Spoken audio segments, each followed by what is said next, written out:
the invisible chain we all wear. Picture this: you're sitting in a meeting room in central London, about to share an idea you've been developing for weeks.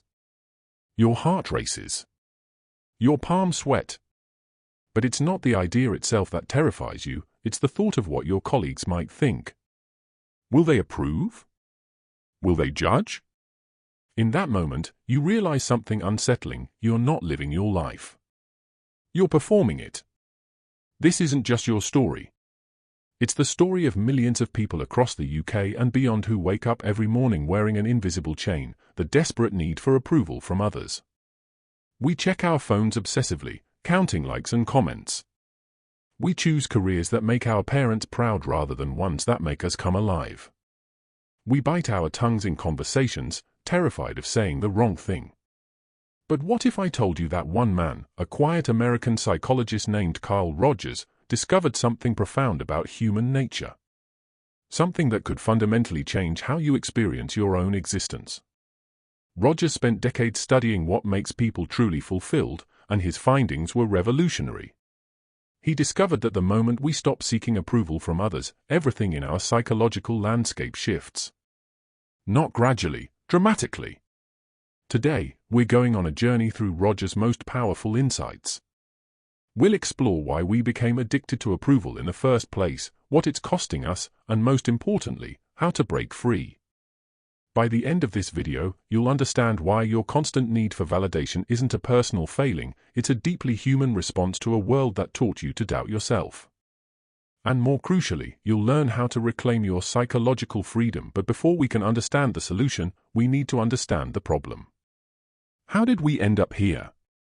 Why do so many of us feel like we're living someone else's version of our lives? The origins of our approval addiction. Carl Rogers grew up in Oak Park, Illinois, in the early 1900s, in a strict, religious household. His childhood was marked by a pervasive sense that love was conditional, something earned through good behavior, proper beliefs, and meeting expectations.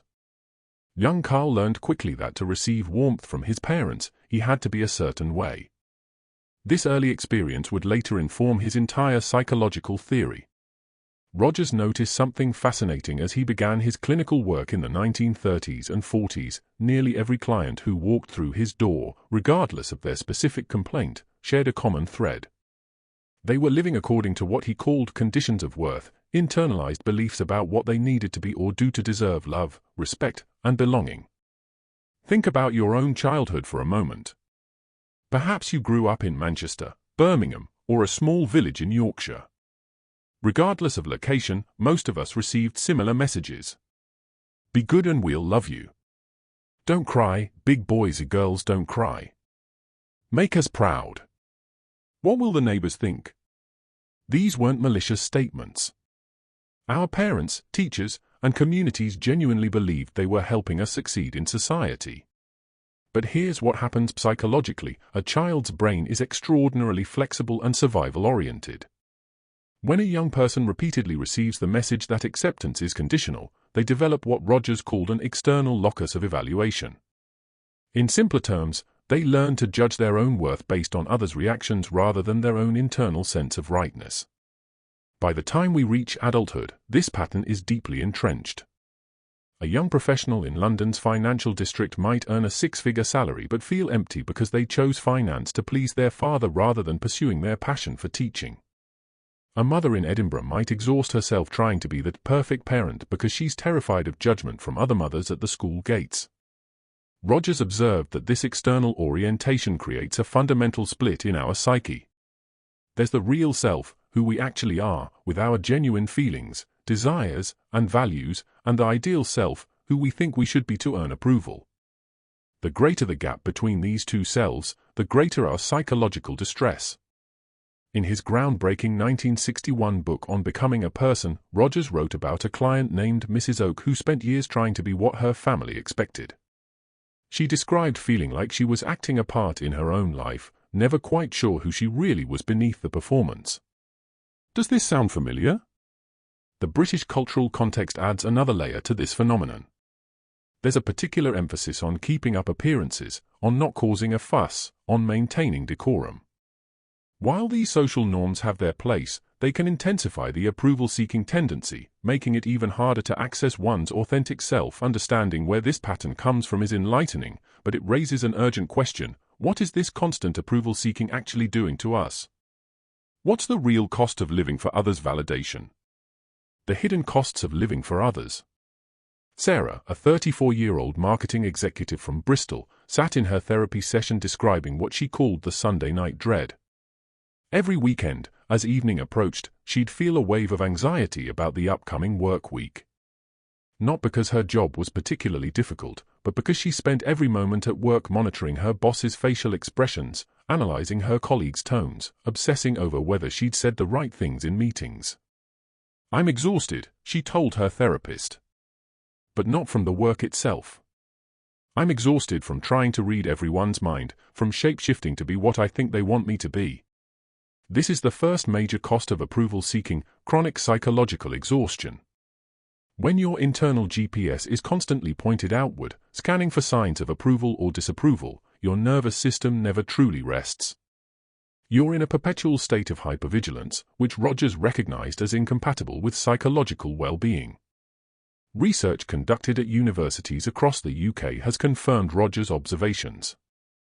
Studies show that individuals with high approval-seeking tendencies experience significantly elevated cortisol levels, the stress hormone, throughout their day. Their bodies are literally in a constant state of low-level threat response, as if they're always being evaluated, always being judged. Because in their minds, they are. The second cost is what Rogers called incongruence, the painful gap between your authentic self and your presented self. Imagine you're at a dinner party in Notting Hill with people you want to impress.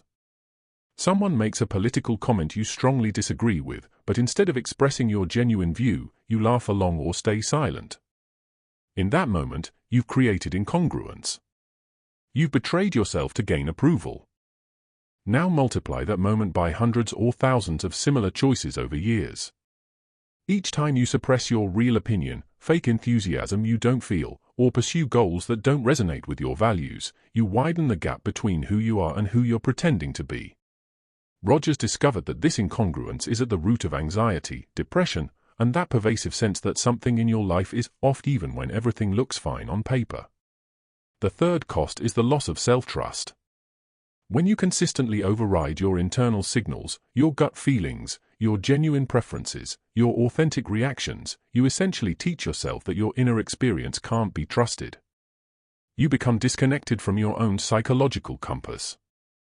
James, a solicitor from Cambridge, described this perfectly. "I realized I couldn't even order from a restaurant menu without wondering what my dining companions would think of my choice. I'd lost touch with what I actually wanted to eat." It sounds trivial, but it was symbolic of something much larger. I had no idea what I wanted from life because I'd spent 3 decades asking everyone else what I should want. Perhaps most tragically, approval-seeking destroys genuine intimacy. When you're constantly performing, even your closest relationships become transactional. You're not truly known because you're not truly revealing yourself. And without being known, you can never experience the profound peace of being loved for who you actually are rather than who you pretend to be. Rogers worked with countless clients who had achieved external success, prestigious careers, beautiful homes, respected positions in their communities, but felt profoundly lonely. They were surrounded by people who approved of their carefully curated persona, but nobody knew their real self. The approval they'd worked so hard to earn felt hollow because it wasn't for them, it was for their performance. So if approval-seeking causes such profound suffering, why do we keep doing it? What makes this pattern so difficult to break? To answer that, we need to understand Rogers' revolutionary concept, unconditional positive regard. Rogers' revolutionary discovery, unconditional positive regard. In the 1950s, Carl Rogers did something that shocked the therapeutic establishment. He began recording and transcribing his therapy sessions, opening his work to scrutiny in a way that was unprecedented. What he discovered through this rigorous examination would transform psychology. Rogers noticed that clients who improved most dramatically had experienced something specific in therapy. They felt fully accepted by him, regardless of what they revealed. They could express anger, shame, confusion, or socially unacceptable thoughts, and Rogers would receive these revelations with what he termed unconditional positive regard, a complete acceptance of the person as they are, without judgment or conditions. This wasn't simply being nice or supportive. It was something far more radical. Rogers maintained a deep conviction that each person has an innate tendency toward growth and self-actualization, what he called the actualizing tendency. But this natural movement towards psychological health is blocked when we're constantly evaluating ourselves through others' eyes. Think of it like a plant. A seed doesn't need to be told how to grow, it has an inherent blueprint for development. But it needs the right conditions, proper soil, water, sunlight. Similarly, Rogers believed humans have an inherent tendency towards psychological wholeness, but we need certain conditions to flourish. The most crucial condition is being received with unconditional acceptance.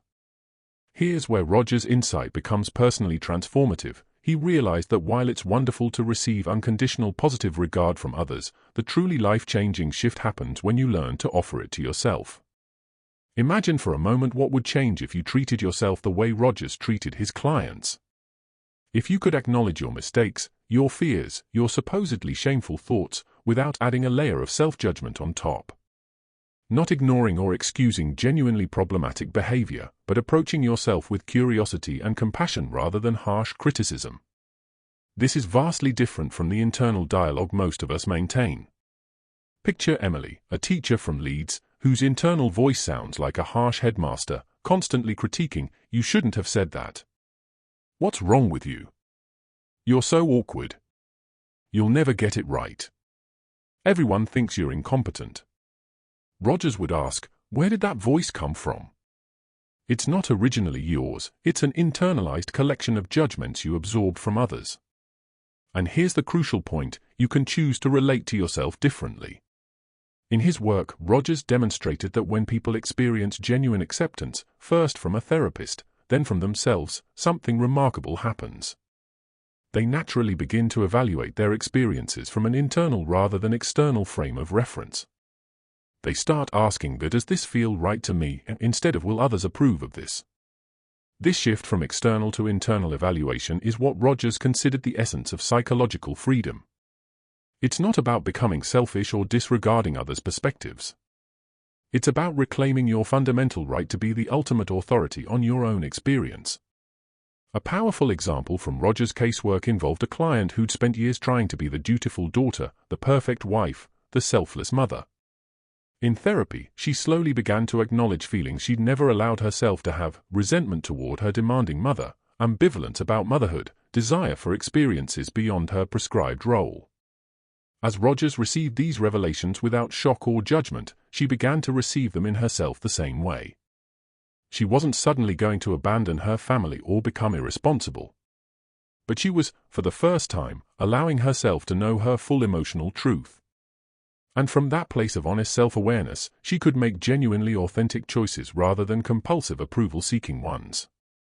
Rogers called this process becoming a person, moving from a defended, rigid, externally oriented self to a more fluid, open, internally oriented way of being. It's not a destination you arrive at once and forever. It's an ongoing practice of self-acceptance that gradually dissolves the need for constant external validation. This all sounds appealing in theory, but how does it actually work in practice? What does it look like to stop seeking approval in your daily life? Let's explore the practical process of this transformation. The process of letting go, what actually changes? The shift away from approval seeking doesn't happen overnight. It's not a dramatic moment where you suddenly stop caring what anyone thinks. Instead, it's a gradual reorientation of your psychological compass, and Rogers identified specific stages in this process. Stage 1: Awareness. The journey begins with simply noticing your approval-seeking patterns. Thomas, a software developer from Oxford, described his awakening: "I was in a meeting, and I suddenly became aware that I was agreeing with my manager not because I actually agreed, but because I was afraid of seeming difficult. It was like watching myself from the outside for the first time. I realized I did this constantly." This noticing is crucial because you can't change patterns you're not aware of. Start observing when you feel that familiar anxiety spike, when you post something on social media and immediately start checking for reactions, when you rehearse conversations obsessively, when you find yourself saying yes when you mean no. Rogers encouraged his clients to become curious about these moments rather than judging themselves for them. Ah, there it is again. That's my approval-seeking pattern activating. This gentle observation, without self-criticism, is itself a form of unconditional positive regard toward yourself. Stage 2. Acknowledging the underlying feelings. Beneath approval-seeking is usually fear. Fear of rejection, of not mattering, of being alone, of being too much or not enough. Rogers found that when people courageously acknowledge these fears instead of immediately running from them, the fears begin to lose their grip. Rachel, a journalist from Manchester, worked with a Rogerian therapist to explore her compulsive need to be liked by everyone. As she sat with her discomfort, she realized, I'm terrified that if people see the real me, with my strong opinions, my intensity, my quirks, they'll find me overwhelming and leave. So I've been making myself small and agreeable. Once she could name this fear and recognize it as an old survival strategy from childhood, her parents withdrew affection when she was too much. It no longer controlled her so completely. She could say to herself, I'm feeling that old fear of abandonment. But I'm an adult now. I can handle someone disagreeing with me. I don't need everyone's approval to be okay. Stage 3. Small experiments in authenticity. Rogers didn't advocate for sudden, dramatic changes. Instead, he encouraged what we might call a micro-authenticity, small, manageable experiments in being more genuine. Perhaps you start by sharing a slightly unpopular opinion with a trusted friend. Maybe you wear something you love but worried was too bold. You might set a small boundary with a colleague. These aren't monumental acts, but each one is practice in trusting your internal evaluation over external judgment. David, a university lecturer from Edinburgh, began by simply being honest about his weekend plans. Previously, if colleagues asked what he'd done, he'd embellish to sound more impressive. He started answering truthfully, actually, I just stayed in and read. It was exactly what I needed. He braced for judgment that never came. Most people simply said, that sounds lovely. Stage 4. Building tolerance for disapproval. Here's a truth Rogers emphasized, when you stop performing for approval, some people won't like it. They might have been benefiting from your people-pleasing. They might feel uncomfortable with your newfound boundaries. This is where the real test comes. The goal isn't to stop caring entirely what people think, that would make you a sociopath. The goal is to expand your capacity to tolerate disapproval without immediately abandoning yourself to regain approval. Jennifer, a social worker from Liverpool, described a pivotal moment. My mother criticized a parenting decision I'd made. Normally, I would have immediately doubted myself and changed course to please her. Instead, I felt the discomfort of her disapproval, acknowledged it was unpleasant, but stayed grounded in knowing I'd made the right choice for my family. The anxiety lasted about 20 minutes, then it passed. I didn't die. I was still okay. Stage 5. Discovering your authentic preferences. As you spend less energy monitoring others' reactions, something wonderful happens. You reconnect with your genuine preferences, values, and desires. It's like static clearing from a radio signal, and suddenly you can hear your own voice clearly. Rogers observed that clients often said things like, I'm discovering what I actually think about things, or I'm surprised by who I'm becoming, or maybe I'm just returning to who I was before I learned to perform. This stage involves gentle inquiry. What do I actually enjoy? What matters to me? What kind of life do I want to create? These aren't questions you can answer by consulting others. You have to turn inward and listen. This process sounds empowering, but it also raises practical concerns. What about our jobs? Our relationships? Don't we need to care about others' opinions in the real world? Let's address these important questions. Common fears and misconceptions. When people first encounter Rogers' ideas about moving away from approval seeking, they often raise legitimate concerns. Let's address the most common ones directly. Won't I become selfish and inconsiderate? This is perhaps the most frequent worry, and it reveals a fundamental misunderstanding. Rogers wasn't advocating for narcissism or disregard for others. There's a crucial difference between being freed from compulsive approval seeking and becoming callous. When you're trapped in approval seeking, your consideration of others is actually corrupted. It's not genuine care, it's strategic behavior designed to secure validation. True consideration for others emerges naturally when you're psychologically secure, not desperate for approval. Marcus, a doctor from Southampton, initially feared that setting boundaries with demanding patients would make him a bad doctor. Instead, he discovered, when I stopped trying to be everything to everyone, I became a better physician. I could listen more fully because I wasn't exhausted. I could be honest with patients about realistic expectations. My care became more authentic rather than performative. Rogers emphasized that people who are comfortable with themselves are actually more capable of genuine empathy because they're not constantly preoccupied with their own image management. I'll lose my job or damage my career. This concern is particularly acute in the UK's professional culture. There's truth to it, some workplaces do demand conformity and penalize authenticity. But there's also a subtle distinction to understand. You can maintain professional standards and appropriate workplace behavior without abandoning your internal locus of evaluation. Being internally directed doesn't mean being unprofessional or combative. It means making conscious choices about when to adapt to expectations versus when to honor your values. Priya, a barrister in London, wrestled with this. I work in an incredibly hierarchical, image-conscious field. I realized I didn't need to stage a revolution, but I could make smaller choices aligned with my values. I could choose cases that genuinely interested me rather than only the most prestigious ones. I could mentor younger solicitors authentically rather than maintaining a perfect facade. My career didn't implode, it actually became more satisfying. The reality is that many organizations increasingly value authenticity and innovation, which require internal rather than external orientation. The ability to think independently and bring genuine perspective is often more valuable than perfect conformity. What about cultural and social obligations? This concern is particularly relevant in the UK context, where there are strong traditions around family expectations, social protocols, and community norms. Rogers would acknowledge that we all exist within cultural contexts and relationship webs. The question isn't whether to consider others' expectations, but whether you're operating from choice or compulsion. Fatima, whose family emigrated from Pakistan to Bradford, described her struggle. My parents expected me to pursue medicine, marry within our community, and maintain very traditional roles. I felt like I had to choose between being a good daughter and being myself. Working with Rogerian principles, she found a middle path. I realized I could honor my family and culture while also making choices that felt authentic to me. I chose a different career, had honest conversations with my parents about my values, and found ways to maintain connection while also maintaining my integrity. It wasn't easy, but it was vastly better than living a lie or cutting them off entirely. The key is conscious choice rather than automatic compliance.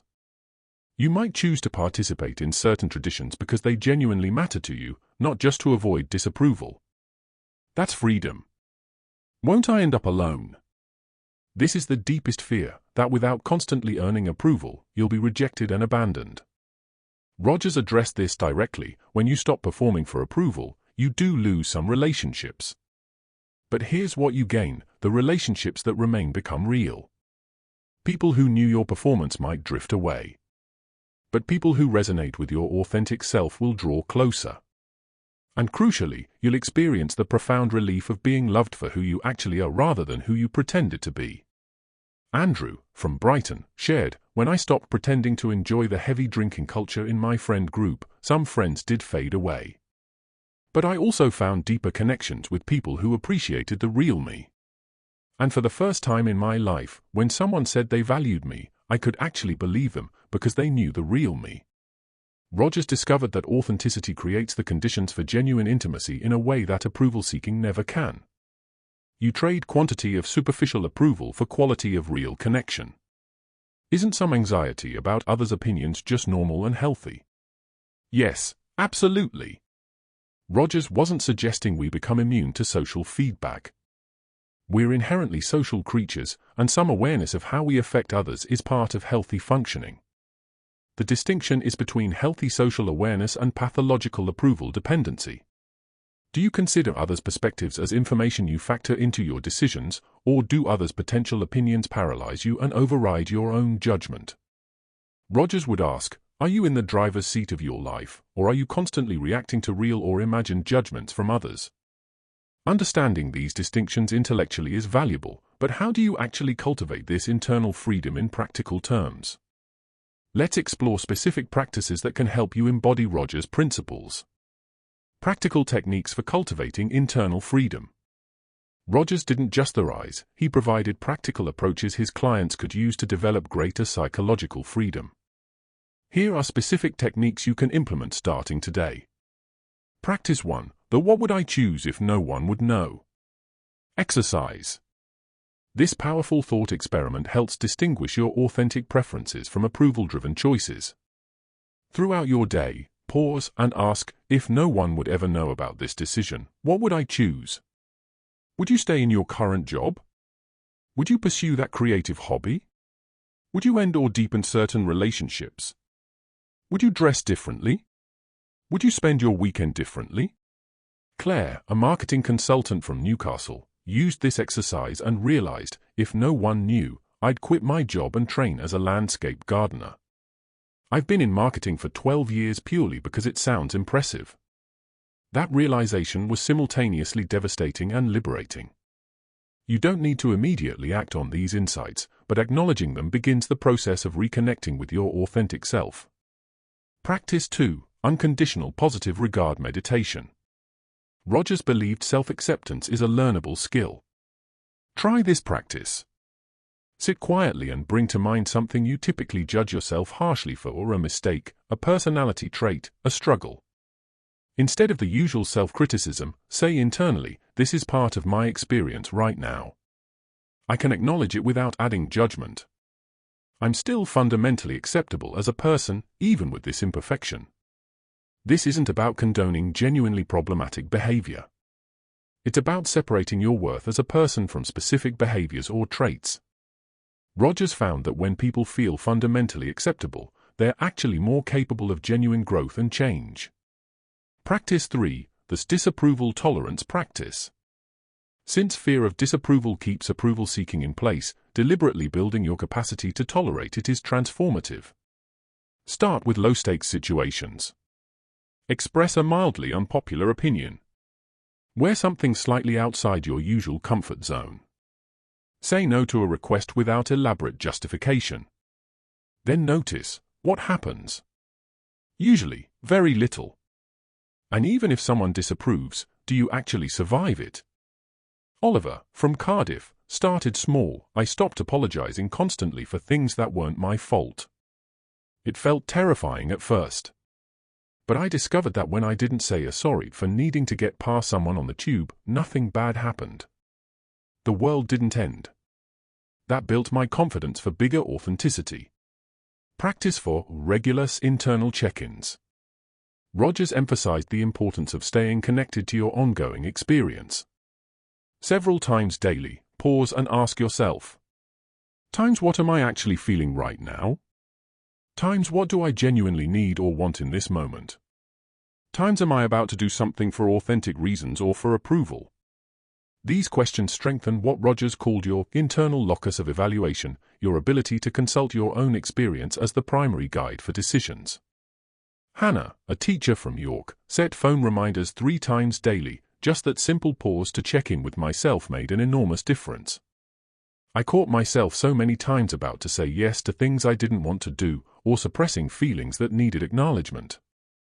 Practice 5. The authentic response delay.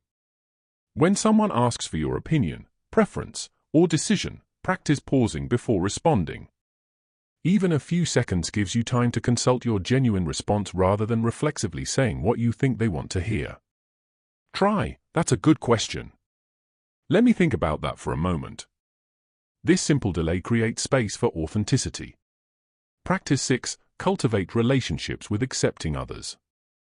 Rogers emphasized that experiencing unconditional positive regard from others helps us develop it toward ourselves. Seek out relationships with people who accept you as you are, who don't demand you perform or conform to earn their affection. These might be old friends who knew you before you developed your armor, therapists or counselors trained in Rogerian approaches, support groups, or communities built around authenticity rather than image.